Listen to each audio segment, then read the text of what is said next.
Alright, for question 7, in the diagram, A, B, C, and D are four corners of the horizontal field. PC represents a vertical flagpole. So this is actually kind of like a side view. It's kind of like sticking out, of the paper almost. And this is actually standing up above point C. Yep. And the path runs from point B to D, sure, and ABD is 90 degrees, and CBD 41, and BC is 8.7, so they're labeled for us. AB 8.2 labeled for us. I always do this to make sure that I label everything, because sometimes they don't label for us. Angle of elevation of the top of the flagpole, which is here, right, PC vertical flagpole, from B is 32. Yes, so this is the angle of elevation. So I'm just going to say quickly once again, just because in the previous video I talked about angle of depression. No, it's angle of elevation. So right now is if you're looking up here, right, and you're trying to look up there, if you look horizontally, then what you just look here.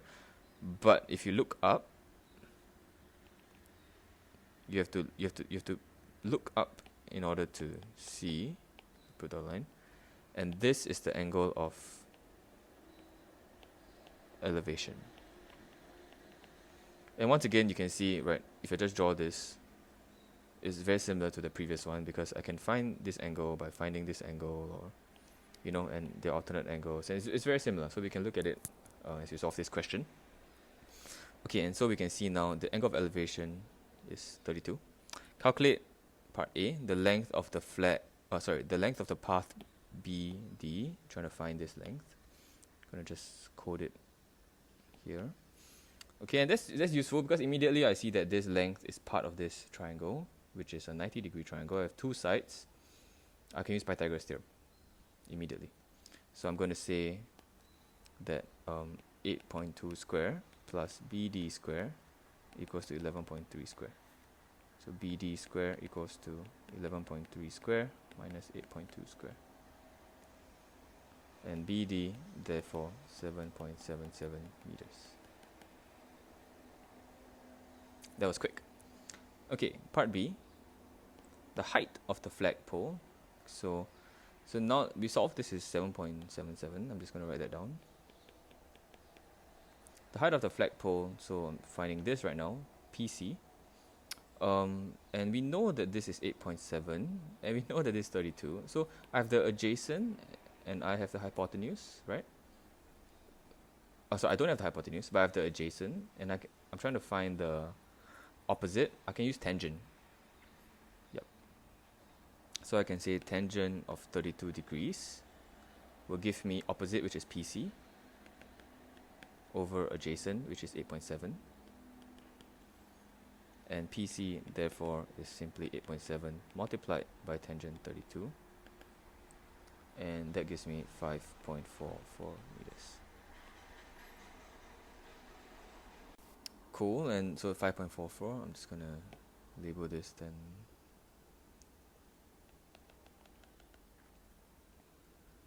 Now let's find the size of BAD. So BAD, we're trying to find this angle now. Right. Cool, okay, so once again, this is part of this angle is part of this triangle, and we have this is now the adjacent side and the hypotenuse for this triangle, given this angle. So I can say cosine of this angle equals to 8.2 divided by 11.3. Right? So I can say cosine of BAD equals to 8.2 adjacent over hypotenuse. And this angle is therefore cosine inverse of this, which gives me 43.5 degrees. Cool, and so this is now 43.5, so let's just label it as such.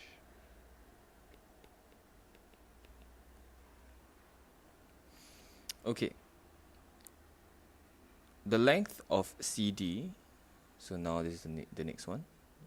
I'm going to find CD. Okay, and we see what this is a part of. It's part of this triangle. We have this side, we have this angle, we have this side, we can immediately use cosine rule. So let's do it here, part D. Just gonna do it here. So we can say CD square equals to 8.7 square plus 7.77 square minus 2, 8.7, 7.77 multiplied by cosine of the angle in between, which is 41.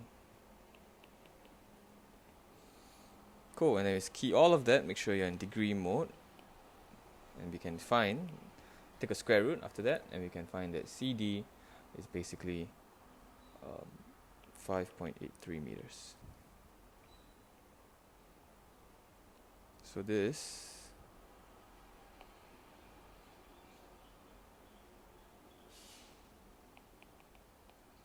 5.83 meters.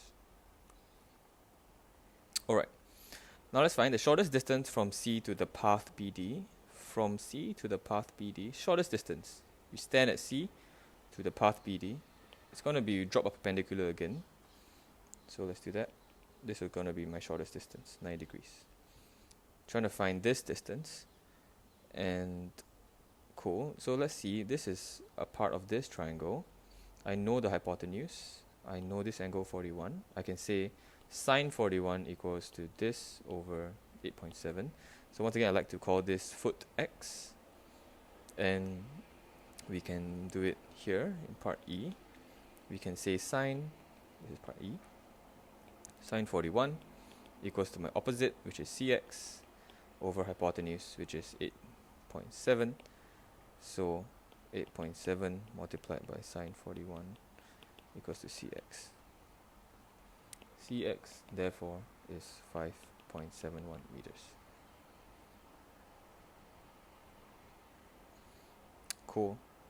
Finally, the greatest angle of depression from the top of the flagpole to a point on the path BD. From the top of the flagpole, so that is somewhere here, that is here actually. And the greatest angle of depression. So one thing to note, and it's a bit hard to show on this screen, is that for the greatest angle of depression, you need the perpendicular distance to be the shortest. For example, if you are looking at a clock, if you look up and you look at a clock, if you stand very close to the clock, you need to look up a lot, right? A greater angle of elevation. If you stand far away, you don't have to look up so much. And it's the same for depression. If you're looking, let's say you're looking down at something far away, you don't have to look down so much. But if you're very close to that thing and look down, like your feet, you have to look down a lot. Your angle of depression is huge, right? And so, for the greatest angle of depression, we want to be as close as possible to BD, right? Because it's greatest angle of depression from the top of the flagpole to a path on BD. We want to be as close as possible to BD. Right now, before we say that, let's drop perpendicular this way, it's actually not this way, because remember, P and C are actually at the same point. P is just vertically above C. So the closest point from C to BD is going to be the same point from P to BD. Yeah, and I know this is not the easiest to visualize, but this actually is what I want. And so this actually is my triangle, where this is a 90 degrees.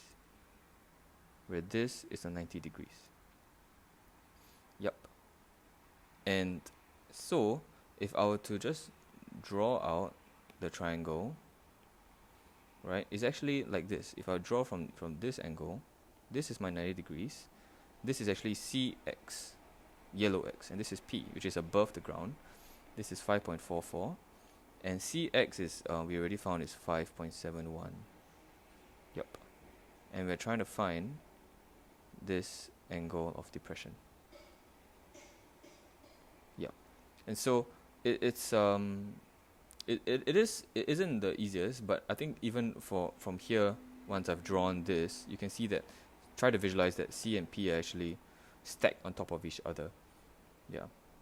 And so, right. And so to find this angle, we can therefore just try to find this angle first. And so we can say tangent of PXC, angle PXC, is simply opposite over adjacent, and angle PXC is therefore tangent inverse, which gives me 43.61 if I put 4 as F, and